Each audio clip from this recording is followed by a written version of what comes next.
Thank you very much. At syempre, as usual, wala ako dito kung wala yung magagaling na mga sellers natin sa Team Jerusalem. Thank you so much. Alam nyo, yung ginagawa nyo is not only for yourself, but you're also inspiring other salesperson or other team to do this thing consistently. Alam nyo po, alam ko na marami sa inyo ang nakakaalam na before ako nagpunta dito sa YesNan is meron ako mga ibang mga businesses na itinayo. Okay? Unang-una, nagpunta pa ako ng sari-sari store. Okay? Nag-trading company ako. Okay? At saka marami din ako mga networking na pinasok. Yung power! Ahu, ahu, ahu! Okay? Bukod doon, nakapag-utap din ako ng spa, yung nakaka-relax, di ba? Yung yan. And also, I have operated not 1, not 2, but 7 jeepneys. Yung pong tumatakbo from San Pedro to Calamba. Pero, alam niyo naman po yung history, lahat po yun nag-fail. Noong isang araw, nag-iisip ako, bakit kaya yung mga previous businesses ko nag-fail? Alam nyo, naging conclusion ko kung ano ang dahilan. Tanong nyo sa akin kung ano. Kasi, yung mga businesses ko dati, wala akong mentors. Walang leader na nag-guide sa akin on how to do this business. Pero alam nyo, since I started my business career dito sa YesNan some 5 years ago, everything went up. Lahat ng blessing na pwede kong ma-receive, nare-receive ko. Bakit? Because dito, meron tayong mga leaders. Meron tayong mga mentors na handang tumulong at handang gumabay sa atin. Kaya nga, I would like to honor nung nag-i-start ako, naalala ko, yan, SD Rona, dati SD pa, ngayon broker na, thank you for helping me. SD Sen, ngayon broker na, thank you so much. Sino pa? SD Broker Crystal, asan siya? Wala siya ngayon dito. And also, si Broker Arman, thank you for helping me and guiding me and giving me inspiration. Pero, siyempre, hindi ko makakalimutan yung broker ko, Broker Richard Bautista. So, kung walang mga leaders, walang mga mentors, I will not succeed. Leaders, pwede pong tumayo kayo. Pwede. Leaders, QSM, SM, SDs, please stand up. Thank you. Thank you so much. Meron po akong tanong sa inyo. Handa ba kayo na tulungan at gabayan yung mga salesperson in training at saka ASPs nyo? Yes! Thank you so much. You may now sit down. Ganyan sila kahandang tumulong. Actually, yung mga tumulong sa akin, hindi nga nila ako direct recruit eh. Pero they are still helping me.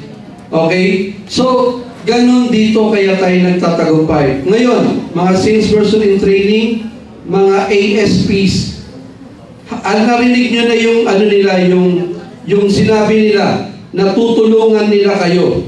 Pero ang isa lang pakiusap ko, huwag naman kayong pabebe. Okay? Please do your part.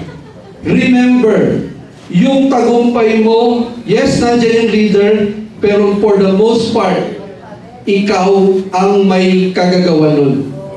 Okay? Kung hindi mo sisipagan, hindi mo gagalingan, I'm sorry. Hindi tayo magtatagumpay. Pero remember, huwag kayong magkukwit. Huwag kayong titigil. Because winners never quit. At kapag nagpatuloy ka dito, one day, isang araw, ikaw naman ang papalakpakan dito sa stage. Maraming salamat po. Ako po si Papa Jel, Sales Manager, Team Jerusalem. Grabe naman yun! Me, FD Caroline Palermo.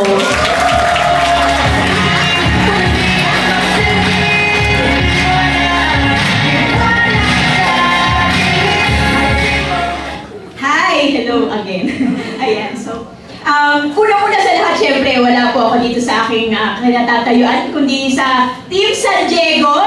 Sobrang salute sa Team San Diego. Nakaka-inspire kayo sa akin everyday. Share ko lang sa sarili ko.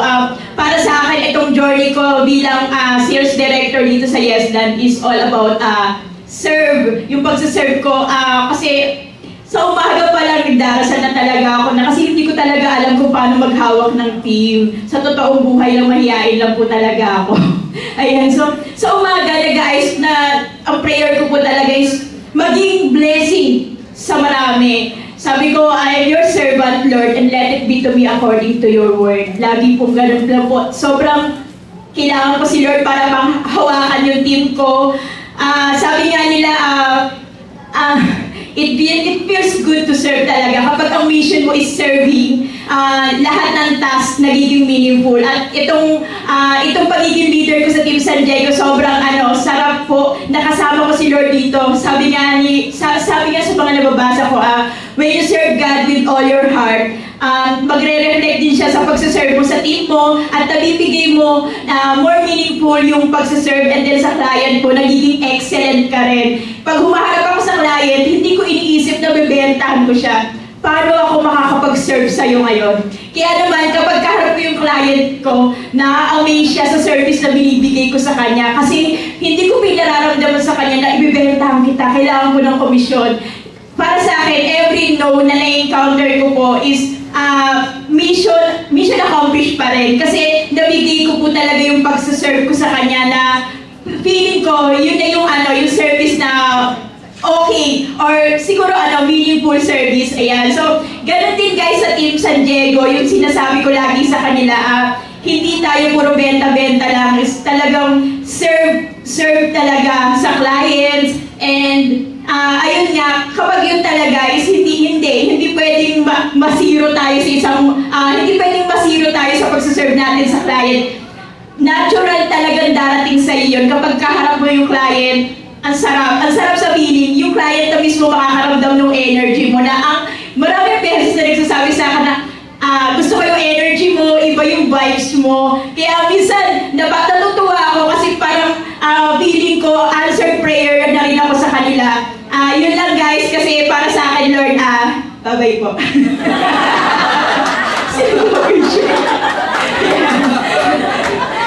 Thank you, Team San Diego. Patuloy tayong mangarap. Abutin natin yung pangarap natin. And no matter what, gagawin natin to para sa pamilya natin. Thank you.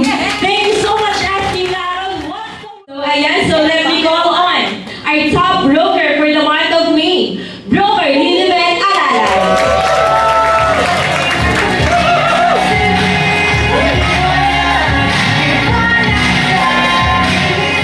Good morning! Good morning! Thank you. Yes, thank you, Yesland family. Thank you, Team Jerusalem. 56 million sales for this month. Short story lang. Yesterday, sinamahan ko yung isang friend ko na salesperson din dito.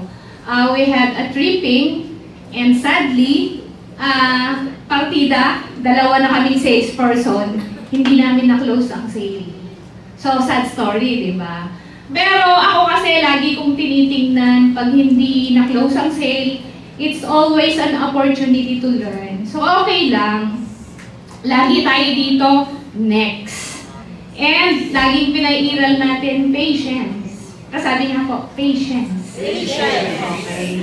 Sabi nila, ang tao daw na walang patience, walang pasyensya, ay may poor emotional endurance. Sabi nga, poor emotional endurance. At pag sinabi mong poor emotional endurance, yan yung taong mabilis ma-offend, sabihan mo lang ng konti, ko-correct mo lang, na-offend ka agad. Yan yung mga taong pag mahirap yung circumstances, nag-quit ka agad. Yan yung mga taong discourage ka agad, hindi nag-reserve yung client, ayaw na kaagad, mag-quit na. So, dito sa industriyang ito, wala ka pong karapatang manatili dito kung wala kang patience. Tama? Pakikalabit nga po yung katabi mo, friend. May patience ka ba? Kasi, kung wala kang patience, tara, labas na tayo. Kasi, hindi tayo yayaman kasi wala tayong pasensya. Okay? And, speaking of patience, yun yung meron ako. Okay? Yun yung sekreto ko. I'm always patient. And pag uwi ko nung hapon, syempre sad ako. Nagulat ako kasi sabi ni husband ko, Mami, may email ka. Alam niyo po, si Yesdan, very efficient po yan. 13 pa lang, may email na po. And guess what? Ilan ang email ko? 44 emails. Sa mga nakakaalam, alam niyo na po ang ibig sabihin ng 44 emails. Halos sumabog po ang email ko. Hindi ko na halos mabasa sa dami. And thank you Lord kasi nagtsaga ako. Thank you Lord kasi saglit lang akong naging rib stealer na ngayon ay broker na. Salamat.